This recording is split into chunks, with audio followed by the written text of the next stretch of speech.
God is my partner. We are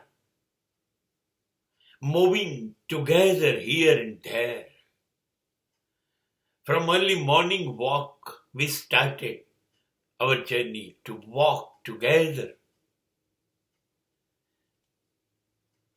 ईश्वर परमात्मा मेरा सबसे हसीन हम सफर है.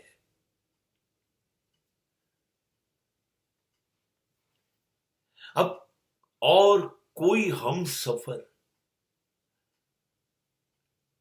मेरे साथ हो ही नहीं सकता. ઓનલી ગોડ, ખાલી ઈશ્વર જ મારો હમસફર છે. હું ગર્ભમાં હતો ને, મારી માના પેટમાં, ત્યાંથી જ હવે હું સ્મશાન સુધી જઈ રહ્યો છું. ધીરે ધીરે એ જોડે ને જોડે ચાલે છે, મારા શ્વાસ બનીને. કેટલો બધો સાથ નિભાયો વર્ષો સુધી, અને મને કહેતો પણ નથી કે હું અંદર જઉં છું, બહાર જઉં છું. બસ,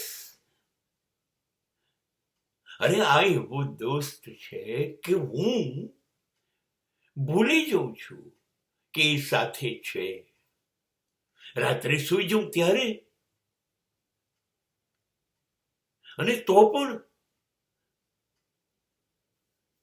મને બિલકુલ ખબર નથી કે હું જીવું છું કે મરી ગયો. એ મારા શ્વાસ ચાલુ રાખે છે.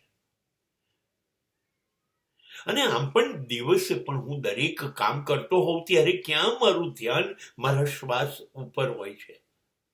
હું કંઈ પણ કરું, મારા શ્વાસ તો ચાલુ જ રહે છે ને.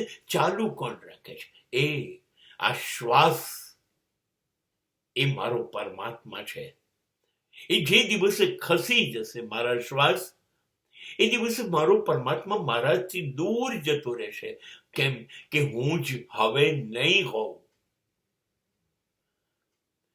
તો હું છું ત્યાં સુધી, જન્મથી મૃત્યુ સુધી એ જોડે ને જોડે ચાલે. આવો સાથીદાર કોઈ હોય જેને જોડે ચાલવામાં કોઈ સ્વાર્થ જ નથી.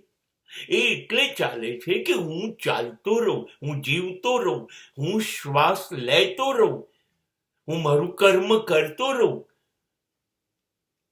એટલે ચાલે છે.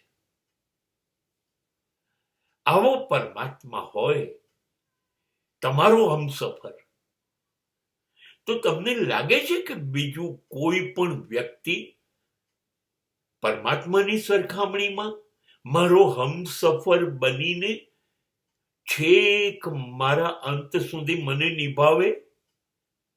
નહીં. 70 વર્ષની આ જિંદગીને હમસફર શોધવામાં નિરાશા જ મળે. એટલે એ જ બરાબર છે જે જન્મો જન્મથી મારો હમસફર છે.